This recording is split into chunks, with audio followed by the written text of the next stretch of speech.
سلامونه دوستانو، ستړي مشئ. په یوې نوې ویډیو کې تاسو ته ښه راغلاست. دوهم هیله ده چې روغ جوړ خوشحاله به وئ.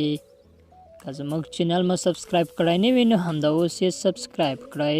څېړنو مڼه او نارنج د جنسي طاقت ډېرولو لپاره ښه بللي.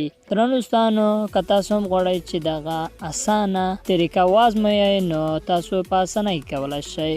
د تیارولو طریقه یې څه داسې ده چې نیمه مڼه او نیم نارنج به راواخلئ. د مڼې څخه به پوټکی لرې کړئ او ټوټه ټوټه به یې کړئ. په یوه کاسه کې به یې واچوئ. دوهم قدم کې به د نارنج هم همداسې ټوټه ټوټه کړئ او پوټکی به هم ځینې لرې کړئ. دریم قدم کې به مڼه او نارنج یو ګیلاس ته واچوئ. همدغه کوچنۍ کوچنۍ ټوټې به یوه ګیلاس ته واچوئ. څلورم قدم کې به یو ګیلاس شیدې د نارنجو او مڼو ګیلاس ته هم واچوئ او په مکسر کې به یې مکس کړئ. له مکس کولو وروسته به د جوس په شکل وڅښئ چې دا به ستاسو جنسي قوت زیات کړي.